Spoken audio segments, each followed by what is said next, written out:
Imagine getting messages from your kids, um, just full of raw emotion, desperation, accusations, pleas for help, and then suddenly those incredibly personal words are just out there everywhere for the world to see. Yeah, it's a really immediate gut punch, isn't it? It shows just how fast private pain can become public, especially with celebrities involved. Exactly. So today we're doing a deep dive into this really bitter, ongoing divorce between the actors Ioan Gruffudd and Alice Evans, and specifically this explosive new development involving private family texts surfacing in court. Right. So our goal here, our mission, if you like, is to kind of unpack these really raw messages. We need to look at the legal side, the money side.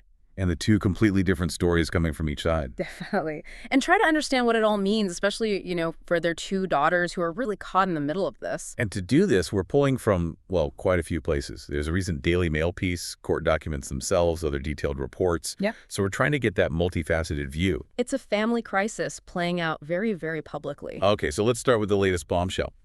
Ioan Gruffudd releasing these, what he calls distressing messages from his daughters, Ella, who's 15, and Elsie, 11. And releasing them as part of court documents, that's quite a step. It really is. It just exposes these incredibly heartbreaking exchanges. They're so intimate, these messages, and now they're public record, essentially. It's like a direct window into how the children are experiencing this really awful split. And Ella's messages.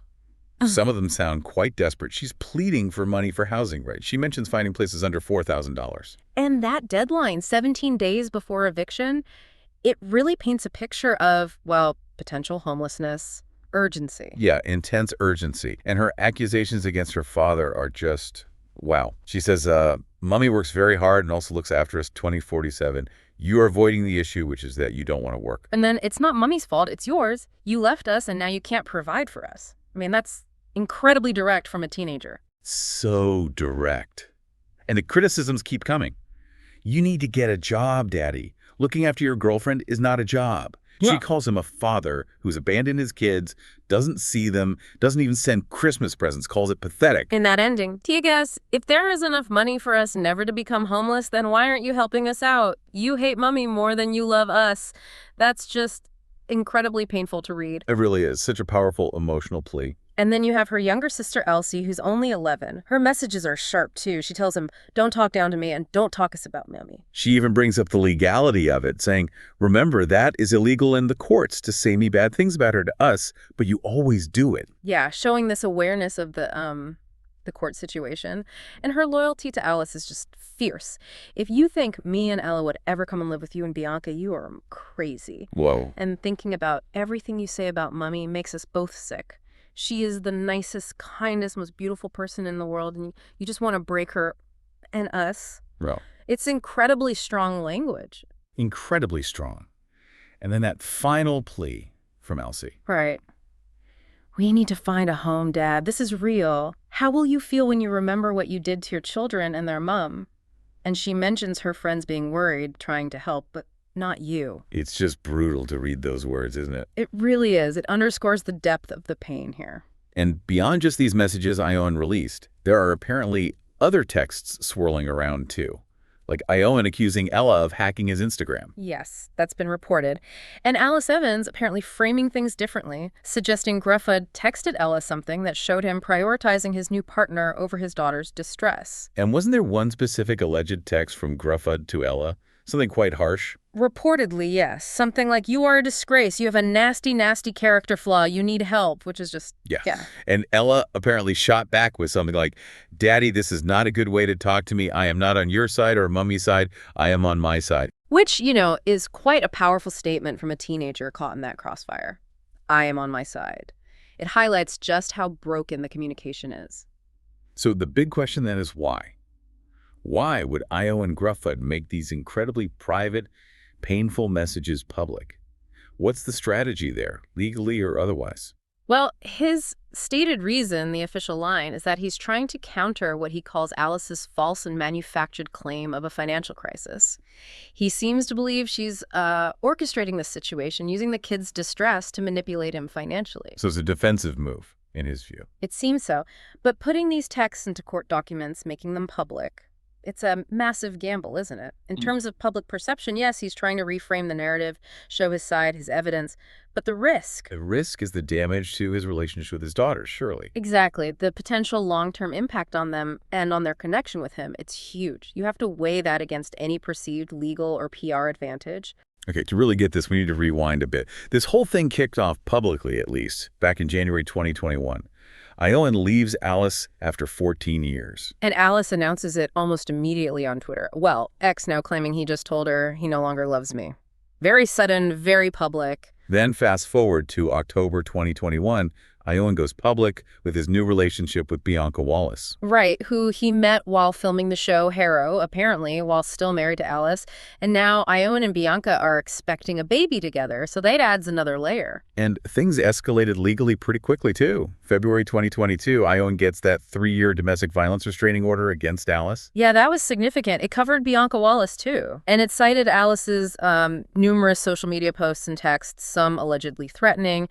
Crucially, it banned Alice from posting private messages or making negative comments about Ioan or Bianca publicly. Which is supposed to last until August 2025. Correct, though, as we'll see, that hasn't entirely stopped the public commentary. Did Alice ever respond to that order? She did later on.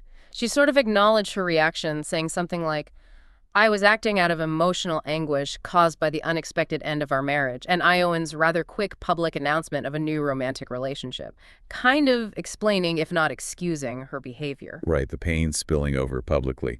But then the conflict involved the kids directly in court, too, didn't it, with Ella? Yes, that was in June 2023.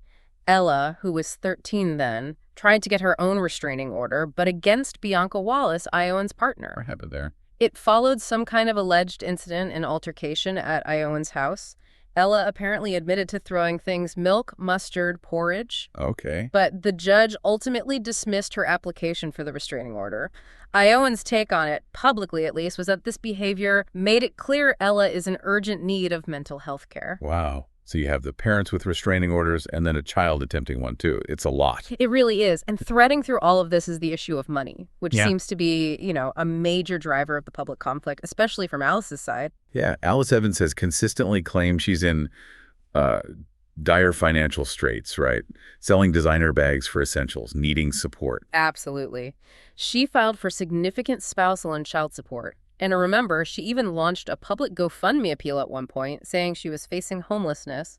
Very public pleas for financial help. But Ioan Gruffudd tells a completely different story financially. Completely different. His court filings argue she's far from hard up. He puts figures out there alleging Alice earned over $130,000 in 2024, on track for similar this year. And he contrasts that with his own income after paying support. Yes, he claims that after paying her $70,000 a year in support, his remaining income is actually less than hers, just under $122,000. And he strongly denies that he's deliberately not working. Where is Alice's income apparently coming from? Well, according to reports, she's been doing appearances at fan conventions, for shows. She was in, the Vampire Diaries, the originals, and she's living in Encino, California. But here's where it gets tricky, right? The interpretation of those numbers. Exactly. Sources apparently close to Alice push back hard on Ioan's figures. They claim a big chunk of that $130,000 income he cited, maybe around $80,000 of it, is actually the court-ordered support from him. Ah, okay. So if that's true, her independent earnings would be significantly lower.